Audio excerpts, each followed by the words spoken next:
জিনেরা যখন পৃথিবীতে বসবাস করতেছিল, জিনেরা 1,46,000 বছরে দুনিয়া বসবাস করছে। এর মধ্যে এক পর্যায়ে আল্লাহ ফেরেশতা জিব্রাইলকে বললেন, জিনেরা পৃথিবীতে অনেক দুষ্টামি করতেছে, মারামারি কাটাকাটি করে, এক কাজ করো, এদেরকে গিয়ে শায়েস্তা করো।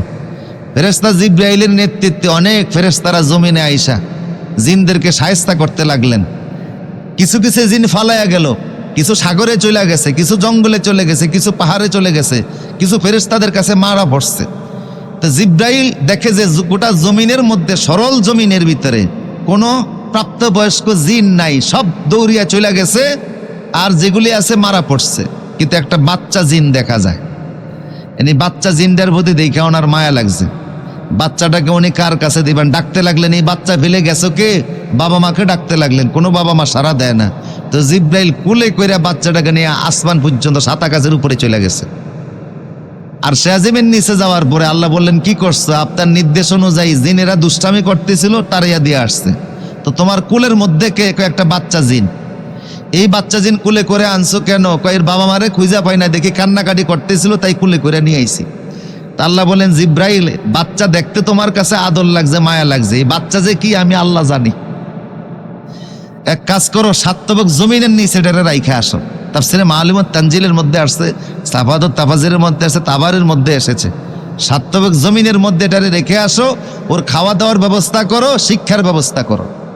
7 তবক জমিনে থাইকা 1000 বছর ইবাদতের পরে এবার আল্লাহ দ্বিতীয় স্তরে পাঠালেন, দ্বিতীয় তবকে। এইভাবে 7000 বছর ইবাদতের পরে 7 জমিনের উপরে আল্লাহ আনলেন। এখান থেকে আরো 7000 বছর, 14000 বছর ইবাদতের পরে আল্লাহ 7 আকাশের উপরে এটা তুলে নিয়ে গেলেন। এই বাচ্চার নাম ছিল তখন আজাজিল।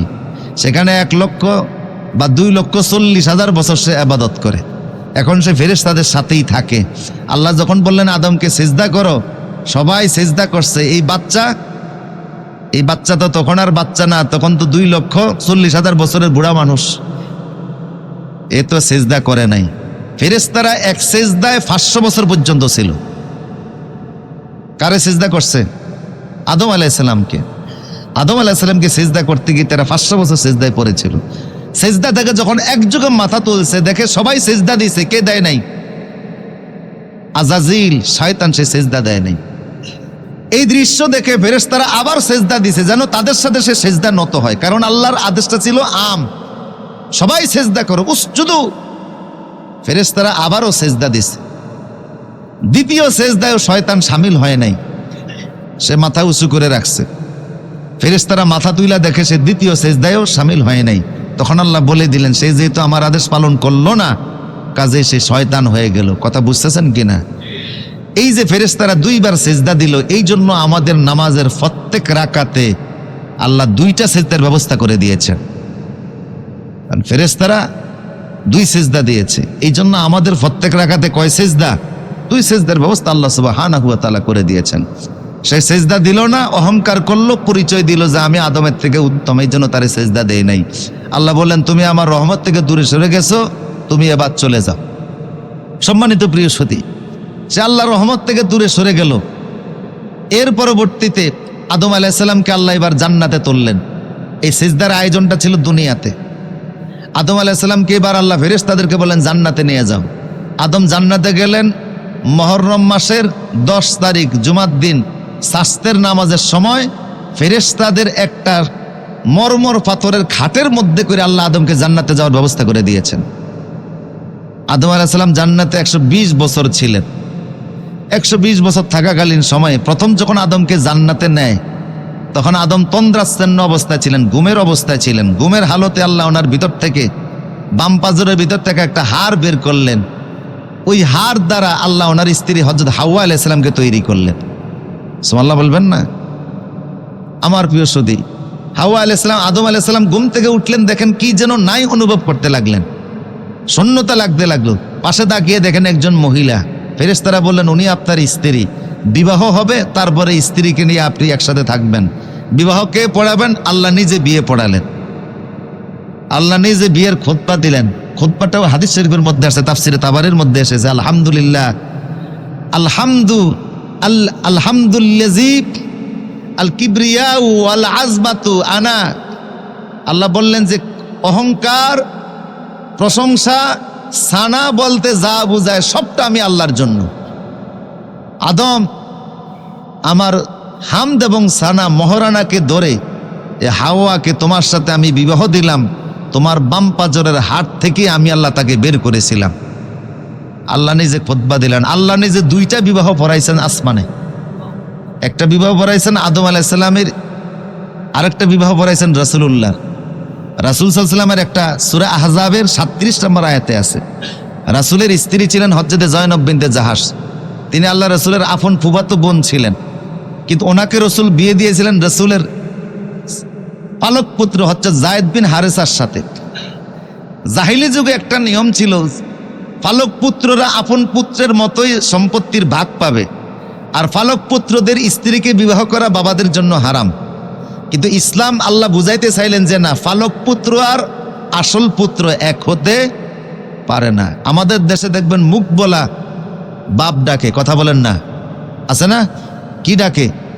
মুখ বলা বাপ ডাকে, ছেলে ডাকে, মেয়ে ডাকে। আর আমাদের বিবাহ শাদীতে উকিল বাপ, জলে বলে না কি বাপ। এই ওয়াজ মসজিদে করে মাহফিলে করে বিবাহের মজলিসে চেহারার দিকে তাকিয়ে করতে পারি না। যদি এই ওয়াজ ওখানে করি তো মেয়েদের বাবাদের চেহারা যে কি পরিমাণ কালো হয় আল্লাহ ভালো জানে। বাচ্চা নিয়ে আসছে বিবাহের মজলিসে, কয় এই ছেলে উকিল বাপ, কথা বলে না। 3 বছরের বাচ্চা নিয়ে আসছে, কি বাপ? উকিল বাপ। উকিল বলতে আপনি কি বুঝতেন? উকিল মানে যিনি দায়িত্বশীল, যার দায়িত্বে মেয়েটাকে হস্তান্তর করা হচ্ছে। এই ছেলে তো নিজের পেশাব পায়খানার দায়িত্ব নিজে নিতে পারে না, সে আবার আরেকটা বিয়ের পর উকিল বাপ হয় কি করে?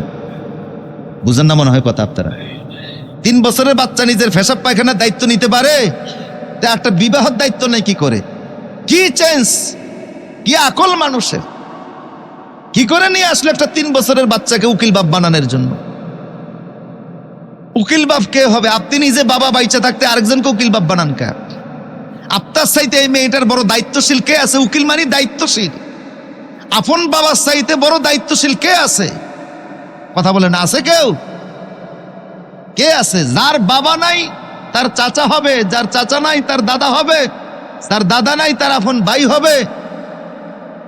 উকিল, উকিল বাপ বলে কোনো শব্দ নাই। ওয়াকিল হওয়া, দায়িত্বশীল হওয়া। মেয়েটার একজন দায়িত্ব নিবে, খোঁজখবর নিবে। কথা বুঝতেছেন কিনা? উকিল বাপ আমাদের সমাজের, এটা কি ইসলামের বিধান না কুসংস্কার? কত কুসংস্কার আমাদের সমাজে।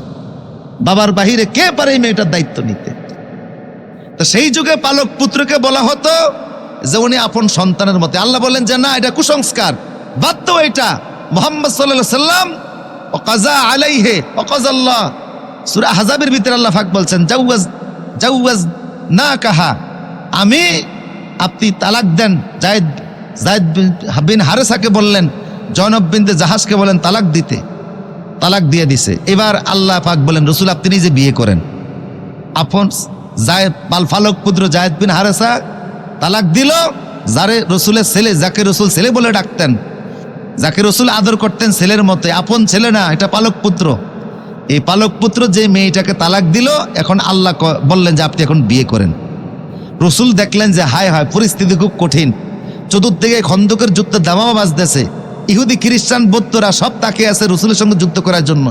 এই মুহূর্তে যদি মুসলমানদের মনের মধ্যে একটা ফাটল ধরিয়ে দেওয়া যায় তো রসুলের ঘরের মধ্যে আগুন লাগা শুরু হবে। এখন এই আগুন লাগা খুব সহজ। মক্কার মুশরিকরা বলবে যে মুহাম্মদ কি ধর্ম নিয়ে আসছে, আউলা জাউলা ধর্ম, যে আমাদের চিরচরিত বিধান নিজের ফালক পুত্রের বউরে বিবাহ করা যায় না, আর মুহাম্মদ নিজের ফালক পুত্রের বউরে বিবাহ করতে আসে, এটা কেমন বিধান? মুসলমানদের মধ্যে একটা ফাটল ধরে। আল্লাহ বলেন যেমন তা হোক, আমি যেটা বলছি এটাই হবে। তারা যা মনে করো কিচ্ছু যায় আসে না, কুসংস্কার দূর করতেই হবে। এমন দুর্যোগপূর্ণ মুহূর্তে যেখানে ঘরে বাইরে শত্রু, সেখানে আল্লাহ পাক বললেন যে আপনি যায়েদ বিন হারেসা তালাক দিয়েছে, আপনি এবার জয়নব বিনতে জাহাজকে বিয়ে করেন। সরল মনা লোকেরা চিন্তা করলো এটা কেমন কথা, আমাদের চিরাচরিত অভ্যাসের বিরুদ্ধে আল্লাহ আয়াত নাজিল করে দিলেন, এটাই হচ্ছে আমি আল্লাহর বিধান। বিবাহটা আল্লাহ নিজে দিয়েছেন, এই জন্য বিবাহের সাক্ষী নাই, আল্লাহ নিজে সাক্ষী। এই বিয়ের মহারানাও নাই, কারণ আল্লাহ যে বিয়ে করে এটা আবার মহারানা কিসের? সুবহানাল্লাহ বলবেন না? এই বিয়েটা কোথায় হয়েছে? আসমানে হয়েছে। 2টা বিবাহ আল্লাহ আসমানে পড়াই দিয়েছেন। একটা আদম নবীর বিবাহ, আর একটা রাসূল সাল্লাল্লাহু আলাইহি ওয়াসাল্লামের সাথে জয়নব বিনতে জাহাসের বিবাহ। এই জন্য জয়নব বিনতে জাহাস সবসময় বলতেন যে তোমাদের বিয়ে হয়েছে জমিনে, আমার বিবাহ হয়েছে শত আকাশের উপরে। প্রসূতি আদম আলাইহিস সালাম হাওয়া আলাইহিস সালামের গায়ের ভিতরে হাত দিতে যাচ্ছেন, আল্লাহ পাক বিবাহ পড়াইয়া দিলেন, বললেন জান্নাতে থাকো। এর দ্বারা এক চতুর্দিকে ইয়া আদম উসকুন আনতা ওয়া যাওজুকাল জান্নাহ, পুরা জান্নাতে ঘুরে বেড়াও, ওয়ালা তাকরাবা হাযিহিশ শাজারাতা ফাতাকুনা মিনাস। এই গাছটার কাছে যাইতে নিষেধ করলেন। একটা গাছ, এই গাছটা কি? ইবনে আব্বাস বলছেন এটা একটা আঙ্গুর গাছ ছিল। প্রশ্ন আসতে পারে জান্নাতের সব ফলমূল আদম খাইলেন, তা আঙ্গুর ফল খাইতে নিষেধ ছিল কেন? কথা বুঝতেছেন না আপনারা? আল্লাহ কি খাইতে নিষেধ করলেন? একটা গাছের কাছে যাইতে নিষেধ করলেন। অধিকাংশ মুফাসসিররা বলছেন এটা আঙ্গুর গাছের ফল ছিল। আঙ্গুর গাছের ফলের কাছে যাইতে আল্লাহ নিষেধ করলেন আদম আলাইহিস সালামকে বা হাওয়া আলাইহিস সালামকে। আল্লাহ নিষেধ করে দিলেন এখানে যাইও না। এটা আল্লাহর একটা হিকমত ছিল। এই ফল খাওয়া তো হারাম না, আঙ্গুর ফল খাওয়া কি হারাম? আল্লাহ নিষেধ করলেন এই যে যাইও না, এটা আল্লাহর একটা হিকমত। আজাজিল শয়তান সে চিন্তা করলো আদমের সিজদা না দিয়া তো আমি অভিশপ্ত মালাউন হইলাম, এখন করা কি? যে আদমের কারণে জান্নাত ছাড়তে হলে আদমেরও জান্নাতে থাকতে দিব না। কলা কৌশল করতে লাগলো কি করে আদমকে জান্নাত থেকে বের করা যায়। সাপের মুখের মধ্যে অথবা ড্রাগনের মুখের মধ্যে করে সে জান্নাতের মধ্যে গেল। হাওয়া আলাইহিস সালামকে বোঝানোর চেষ্টা করলো তোমরা এই গাছের কাছে কেন যাইতে নিষেধ করা হয়েছে জানো? মূলত আঙ্গুর ফল খাইতে আল্লাহ নিষেধ করছেন এই কারণে, ওই আঙ্গুর ফলটা জান্নাতি আঙ্গুর ছিল, এটা হচ্ছে দুনিয়াবি আঙ্গুর গাছের ফল। তো দুনিয়াবি একটা আঙ্গুর গাছ আল্লাহ জান্নাতে লাগিয়ে রাখছে এই কারণে যে এই ফলটা খাইলে আদম নবীর জান্নাতের ভিতরে পেশাব পায়খানার ব্যাগ হবে। আর জান্নাতের মধ্যে যেহেতু পেশাব পায়খানার জায়গা নাই, এই জন্য আল্লাহ ফল খাইতে নিষেধ করছে। কথা বুঝতেছেন কিনা? জান্নাতের মধ্যে সব ফলই জান্নাতি গাছ। দুনিয়া থেকে একটা গাছ দিয়ে আল্লাহ জান্নাতের মধ্যে লাগাইছেন, এটা দুনিয়াবি ফল গাছ, আঙ্গুরের গাছ। ওইটা আল্লাহ হিকমতের কারণে লাগাইছেন, ওটা খাইলে পেশাব পায়খানার ব্যাগ হবে।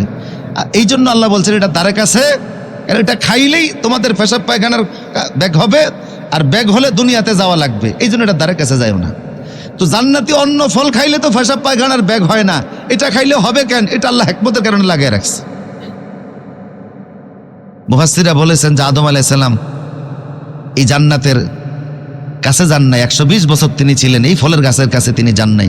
তো শয়তান যে হাওয়া আলাইহিস সালামকে বুঝাইলো তোমরা যদি আদম আলাইহিস সালাম হাওয়া তোমরা কি জান্নাতে চিরদিন থাকতে চাও? কয় চিরদিন থাকতে চাই। কয় না তোমাদের মরণ হবে, তো মরে গেলে তো আর চিরদিন থাকতে পারবে না, তো মরণ থেকে বাঁচার উপায় কি? কয় এই গাছের ফল খাও, এই গাছের ফল খাইলে বলে তোমরা আজীবন বাইচে থাকতে পারবে, মরণ তোমাদের দ্বারে কাছে আসবে না।